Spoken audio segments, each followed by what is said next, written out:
चलिए हम लोग पढ़ते हैं चुंबकीय पद और चुंबकीय चुंबकत्व।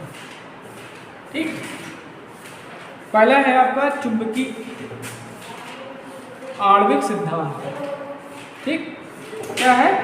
Molecular theory of magnetism.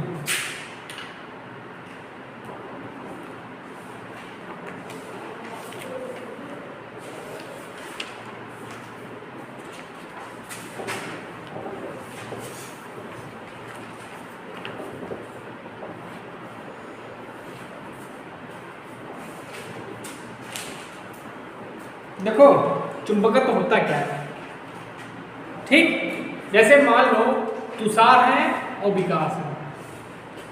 ठीक, ये चुंबक है, तुम लोहा, तुमको ले लेना। तो तुम इनके पास गए, तुम तुषार के पास गए और इन्होंने तुमको अपनी ओर खींच लिया, तो ये गुण क्या कहलाएगा? चुंबकत्व कहलाएगा, मैग्नेटिज्म कहलाएगा। मतलब कि किसी चुंबक के द्वारा लोहा या लोहे से बनी वस्तु को अपनी ओर आकर्षित करने की जो प्रॉपर्टी होती है उसको बोलते हैं मैग्नेटिज्म। क्या बोलते हैं? मैग्नेटिज्म। ठीक, अब देखो चुंबक देखा होगा सबने, देखा है ना? चुंबक, ये आपका चुंबक हो गया। चुंबक में क्या होता है? एक नॉर्थ पोल होता है, एक साउथ पोल होता है। ठीक, ये नॉर्थ पोल होता है, ये साउथ पोल होता है। और क्या होता है? अगर इसको हम ब्रेक कर दें, इसको अगर हम ब्रेक कर दें तो जो दो टुकड़े नए बनेंगे, ठीक है, जो टुकड़े नए बनेंगे उसमें क्या होगा? नॉर्थ और साउथ ऑटोमेटिक जनरेट हो जाएगा। ठीक है, मतलब नॉर्थ साउथ ऑटोमेटिक क्या होंगे? जनरेट हो जाएंगे। ठीक है, इतना समझ में आया? अब क्या होता है कि चुंबक के जो कण होते हैं, अणु होते हैं, ठीक, नॉर्मल कंडीशन में, जैसे मान लीजिए ये आपका चुंबक, तो इसके नॉर्मल कंडीशन पे जो चुंबक होते हैं वो क्या होते हैं? अव्यवस्थित होते हैं। जैसे मान लीजिए ये है, कोई ऐसे है, कोई ऐसे है, कोई ऐसे है, ऐसे होते हैं। ठीक, क्या होते हैं? North south, north south, north south, north south, इस तरह होते हैं।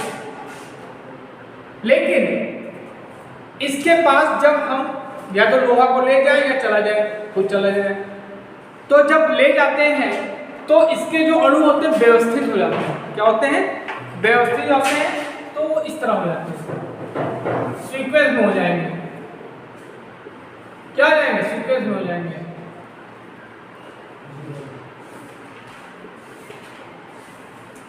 ठीक, यही आपका चुंबक का मॉलिक्यूलर थ्योरी।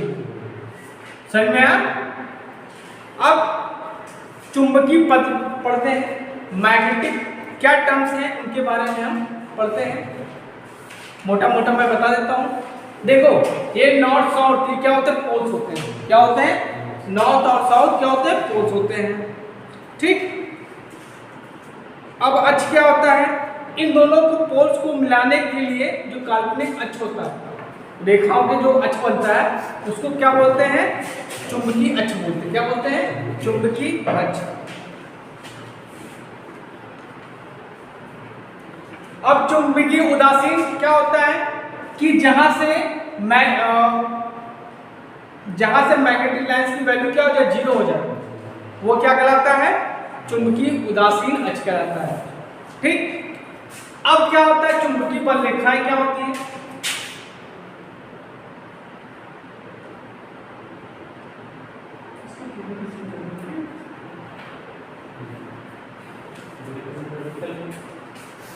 चुंबकीय बल रेखाएं एक प्रकार की काल्पनिक रेखाएं होती हैं, ठीक, जो क्या करती है, नॉर्थ से साउथ को चलती है। एक्सटर्नली बाहरी तरफ, बाहरी परिपथ में क्या होते हैं, नॉर्थ से साउथ को चलती है, और इंटरनली क्या होती है, साउथ से नॉर्थ को चलती है, क्योंकि इनको अपना सर्किट पूरा करना होता है। ये हमेशा याद रखना। अगर कोई क्वेश्चन पूछ ले आपसे कि जो मैग्नेटिक लाइंस होती हैं बाहरी परिपथ में कैसे चलती है, तो नॉर्थ से साउथ को चलती है, और इंटरनली साउथ से नॉर्थ को चलती है, क्योंकि इनको करंट की तरह अपना सर्किट पूरा करना होता है, ठीक। अब चुंबकीय बल रेखाओं के कुछ गुण होते हैं, ठीक। पहला गुण क्या है, नॉर्थ से साउथ को चलेगी। दूसरा गुण, इनमें क्या होता है, टेंशन होता है, ठीक। नंबर 2, ये क्या होता है, इनमें टेंशन मतलब इनमें तनाव होता है, ठीक। नंबर 3 क्या होती है, ये एक दूसरे को कभी काटती नहीं है, ठीक है। और क्या होते हैं,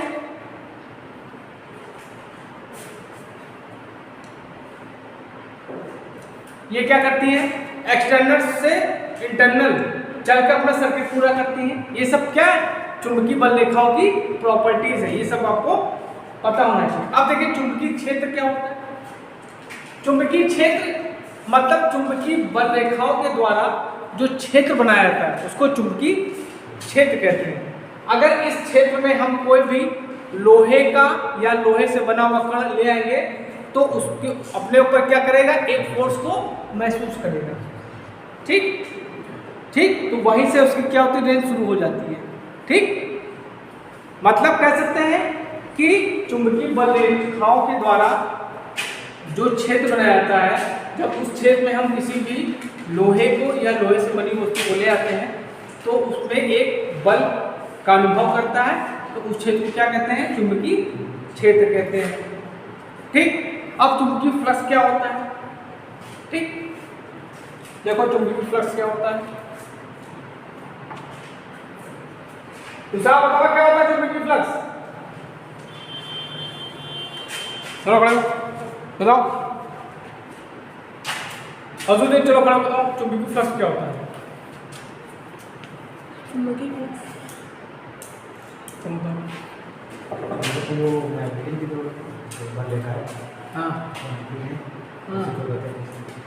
चुंबकीय बल रेखाओं के समूह को चुंबकीय फ्लक्स कहते हैं।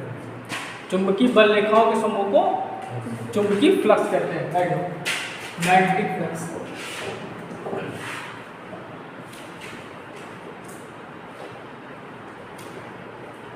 इसको रिप्रेजेंट किससे करते हैं, फाई से। किससे करते हैं, फाई से। चुंबकीय बल रेखाओं के समूह को क्या कहते हैं, मैग्नेटिक फ्लक्स कहते हैं। अच्छा, इसकी यूनिट क्या होती है, वेबर। यूनिट क्या है इसकी, weber. Phi is equal to BA, ठीक। अच्छा, यहां पे क्या है, फाई क्या है, फ्लक्स है, B क्या है, फ्लक्स डेंसिटी है, और A क्या है, एरिया है। अब फ्लक्स डेंसिटी क्या कहेंगे कि मतलब किसी भी कंडक्टर है, कोई भी है, उसके क्रॉस सेक्शन एरिया से, पर क्रॉस सेक्शन एरिया से जितनी भी बल रेखाएं पास हो रही होंगी उनकी संख्या कहेंगे चुंबकीय घनत्व कहेंगे, ठीक।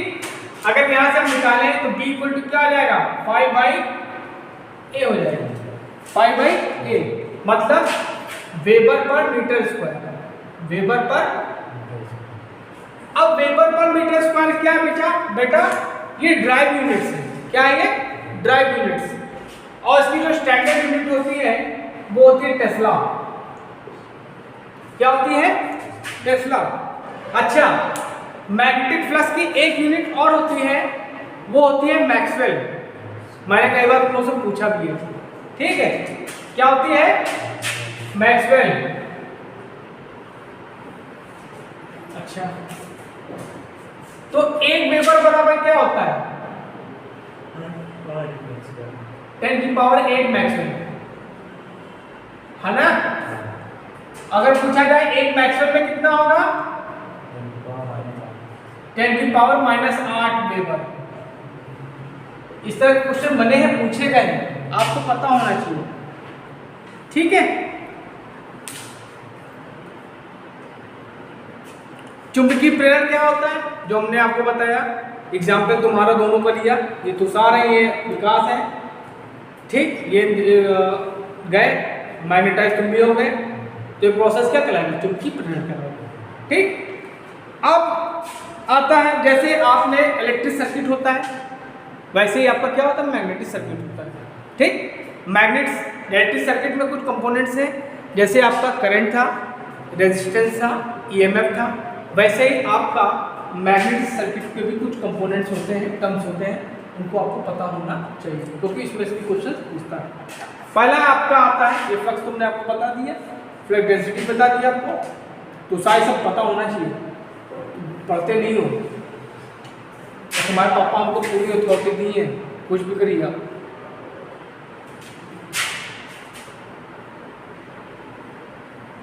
अब देखो क्या होता है, पहला आता है आपका MMF, मैग्नेटिक मोटिव फोर्स।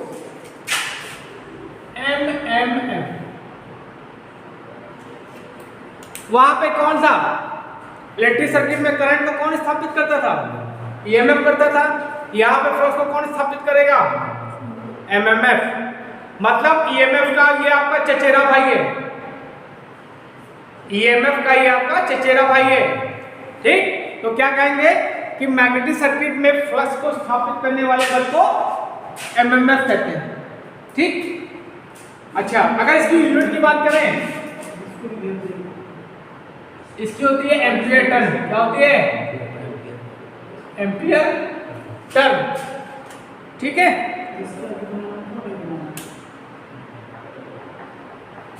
एक क्वेश्चन और ने पूछा था, याद आया कुछ, गिलबर्ट किसकी यूनिट होती है, गिलबर्ट जो होती है एमएमएफ की बड़ी यूनिट होती है, इसकी यूनिट और होती है, क्या होती है, गिलबर्ट। गिलबर्ट याद रखिएगा। ठीक है, इसकी यूनिट क्या होती है, गिलबर्ट की एक यूनिट होती है। तुम लोग बता नहीं पाए थे जब पेपर बनाया था, बड़ा टफ। अब उसके बाद क्या आता है आपका, रिलेक्टेंस।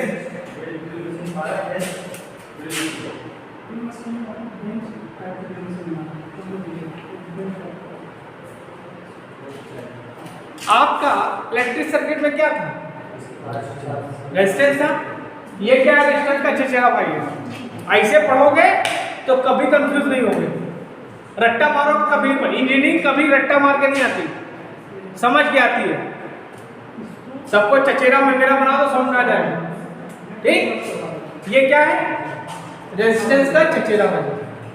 वो क्या कर रहा था, करंट को फ्लो नहीं होने दे रहा था, ये क्या करेगा, फ्लक्स को स्थापित नहीं होने देगा।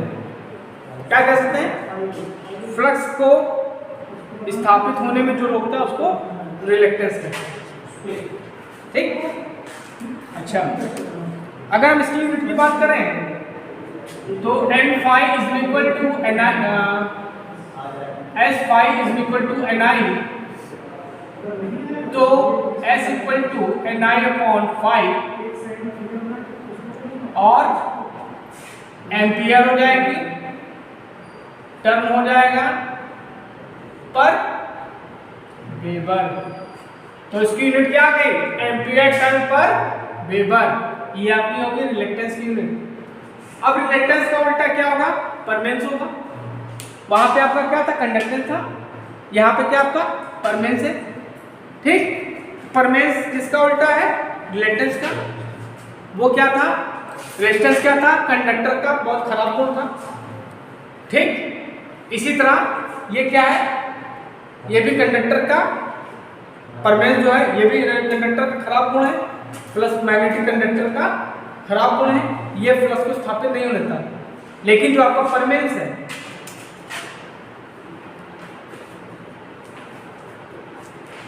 ये किसका उल्टा होता है, रिलेक्टेंस का।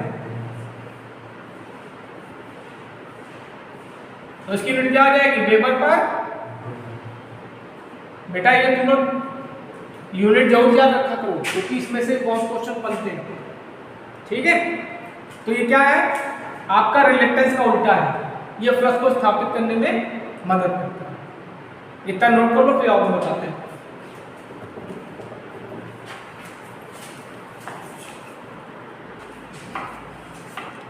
अब देखिए परमेबिलिटी क्या होती है। परमेबिलिटी को हम लोग म्यू से रिप्रेजेंट करते हैं, ठीक है, म्यू से। ये क्या होता है?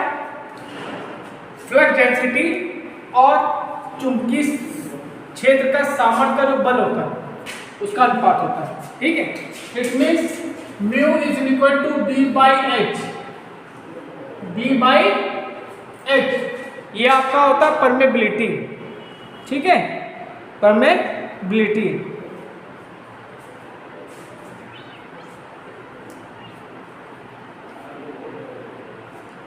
और इसकी यूनिट क्या होगी? वेबर पर मीटर स्क्वायर। और इसकी यूनिट क्या होती है? न्यूटन पर वेबर। न्यूटन पर वेबर ये बढ़ जाएगा, तो वेबर मीटर स्क्वायर, ये वेबर ऊपर चला जाएगा अपॉन न्यूटन, कैंसिल हो जाएगा ये। तो वेबर पर न्यूटन मीटर ये इसकी यूनिट होगी, ठीक है। तो हमने लीटी की।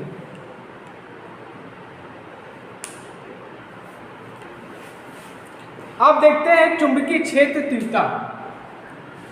जैसे मान लीजिए कोई आपका कोई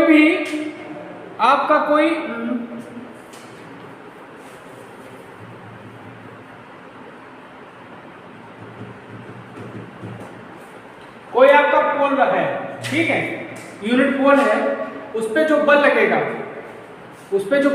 उसको बोलते हैं चुंबकीय क्षेत्र तीव्रता। और उसको रिप्रेजेंट करते हैं हम लोग इसी एच से करते हैं। एच इक्वल टू क्या हो जाएगा आपका? Ni upon L. Ni upon L. और इसकी यूनिट याद करेंगे तो एम्पियर टन पर मीटर। एम्पियर टन पर मीटर, ठीक। चुंबकीय क्षेत्र की तीव्रता कहो या चुंबकीय क्षेत्र का सामर्थ्य, एक ही बात है, ठीक। एम्पियर टन मीटर स्क्वायर, और इसकी यूनिट अभी होती है न्यूटन पर वेबर, ये भी यूनिट होती है, ठीक। अब रिलेक्टिविटी क्या होती है? रिलेक्टिविटी आपकी क्या हो जाएगी? परमेबिलिटी की उल्टा हो जाएगी, ठीक। परमेबिलिटी मतलब किससे बना? परमेन से बना। और जो रिलेक्टिविटी आपका किससे बना? रिलेक्टेंस से बना। तो रिलेक्टिविटी किसकी उल्टी हो जाएगी? परमेबिलिटी की। Reluctivity is equal to upon permeability,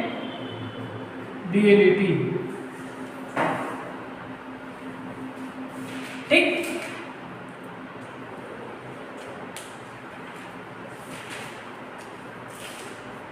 अच्छा, परमेन मैंने आपको बता ही दिया क्या होता है, ठीक। अब हम डिस्कस करेंगे कि मैग्नेटिक सर्किट में क्या होता है और आपका इलेक्ट्रिक सर्किट में कौन क्या चीज होता है। उसके बाद आपको मटेरियल बताएंगे, पैरामैग्नेटिक क्या होता है, फेरोमैग्नेटिक क्या होता है और डायमैग्नेटिक क्या होता है। उसके बाद नेक्स्ट लेक्चर आपको कल देंगे, ठीक। लिखे नहीं अभी?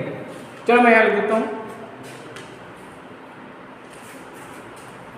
इलेक्ट्रिक सर्किट और मैग्नेटिक सर्किट।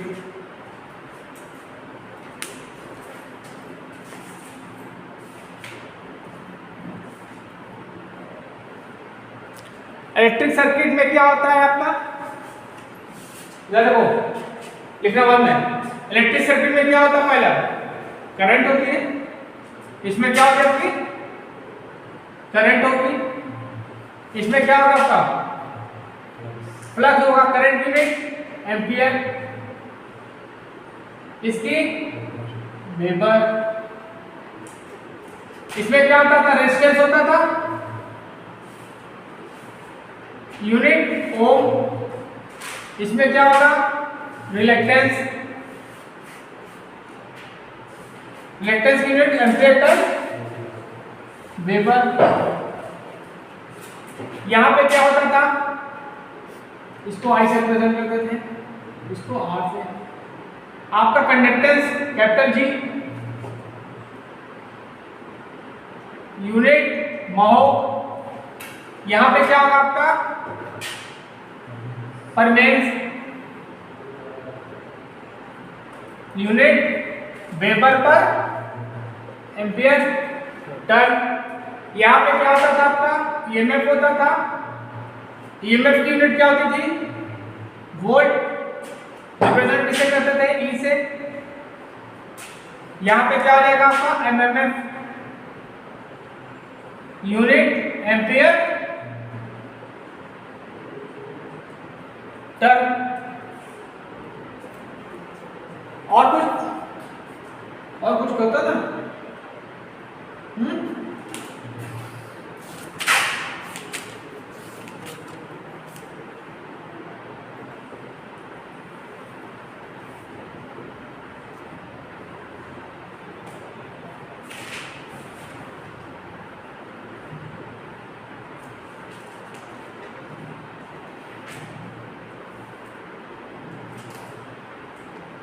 इसमें क्या होता था करंट डेंसिटी होती थी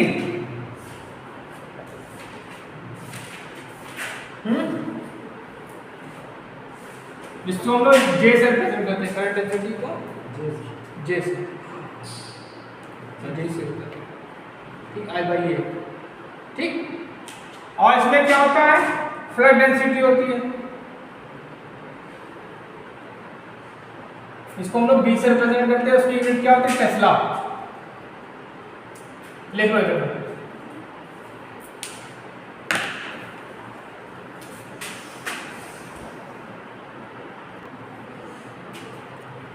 अब देखिए हम मैग्नेटिक मटेरियल्स के बारे में बात करेंगे, जो आपके तीन प्रकार के होते हैं, एक फेरोमैग्नेटिक होता है, एक पैरामैग्नेटिक, एक डायमैग्नेटिक। ठीक, फेरोमैग्नेटिक क्या होते हैं, मतलब वो वे पदार्थ, वे मटेरियल्स जिनको हम अगर इलेक्ट्रिक फील्ड में ले आएंगे तो क्या करेंगे, वो मैग्नेट की तरह वर्क करने लगेंगे। ठीक, फेरो मैग्नेटिक,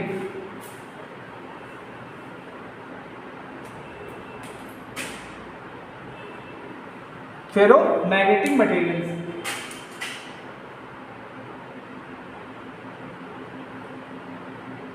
मतलब जैसे आपका क्या हो गया लोहा हो गया, इसके एग्जाम्पल क्या आपका एग्जाम्पल इनके क्या है, लोहा हो गया, इस्पात हो गया, इस्पात मतलब स्टील, स्टील ना क्यों प्रवीण, स्टील ही होता है ना इस्पात। इस्पात हो गया आपका, निकिल हो गया, कोबाल्ट हो गया। ठीक, ये सब क्या आपके फेरोमैग्नेटिक मटेरियल्स कहलाते हैं। मतलब इनको अगर हम किसी मैग्नेटिक फील्ड में ले जाएंगे तो ये ऐसा मैग्नेट की तरह कार्य करने लगते हैं। ठीक है, और इनकी जो क्या होती है चुंबकशीलता, जो परमेबिलिटी होती है, इनकी जो परमेबिलिटी होती है, परमेबिलिटी की जो रेंज होती है एक से अधिक होती है, 1 to 1000 होती है। ठीक है, इनकी जो ये भी क्वेश्चन पूछता है कि जो आपका फेरोमैग्नेटिक मटेरियल्स होते हैं उनकी परमेबिलिटी की रेंज क्या होती है, तो क्या होती है 1 से लेकर 1000 तक होती है। ठीक है,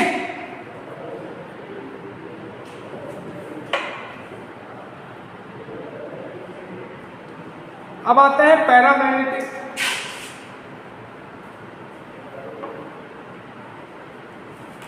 पैरामैग्नेटिक मटेरियल्स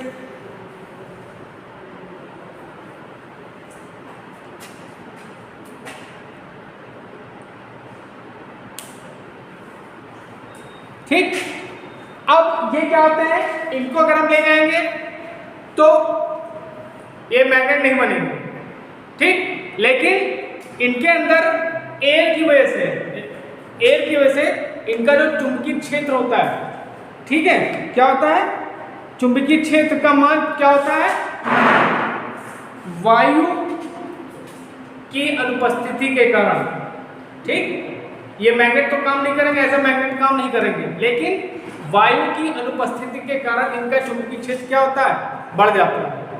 ठीक है, इनके एग्जाम्पल आपके क्या हैं, एल्युमिनियम हो गया, मैग्नीज हो गया, प्लेटिनम हो गया। क्या हो गया, एल्युमिनियम, मैग्नीज हो गया, प्लेटिनम हो गया। ये सब आपके क्या है, पैरामैग्नेटिक मटेरियल्स होते हैं और इनकी जो चुंबकशीलता होती है, इनकी चुंबकशीलता 1 से अधिक होती है। कितनी होती है, 1 से अधिक, 1 से अधिक होती है परमेबिलिटी। अब उसके बाद आपका आता है डायमैग्नेटिक। डायमैग्नेटिक में क्या होता है, इनको ले जाएंगे डायमैग्नेटिक मटेरियल।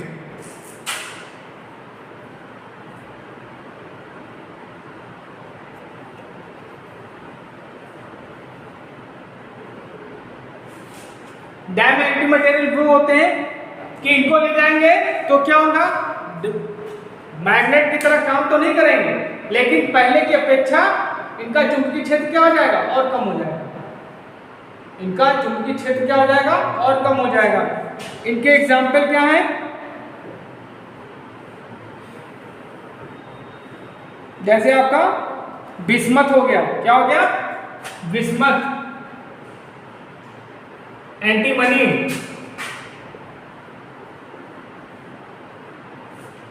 बिस्मथ, एंटीमनी और आपका पीतल, ये इनके एग्जाम्पल है। ठीक है, और इनकी जो परमेबिलिटी होती है वो क्या होता है, 1 से कम होती है। इनकी जो परमेबिलिटी होती है क्या होती है, 1 से कम होती है, लेस देन 1। ठीक है, तो आज मैंने आपको इसमें 1 से अधिक होगी, इनकी 1 से कम होगी, और इनकी 1 से अधिक से लेकर 1000 तक होती है। ठीक, तो आज मैंने आपको कुछ टॉपिक्स पढ़ाए हैं। ये लेक्चर आपका नंबर 1 है मैग्नेटिज्म का। सेकंड लेक्चर में इससे और रिलेटेड आपको टॉपिक्स बताएंगे, जिसमें आपको फैराडे लॉ, लेंज लॉ और एम्पियर सर्कुलर लॉ, ये सब जो है आपको ये सब बताएंगे। ठीक है, इसको नोट कर लीजिए।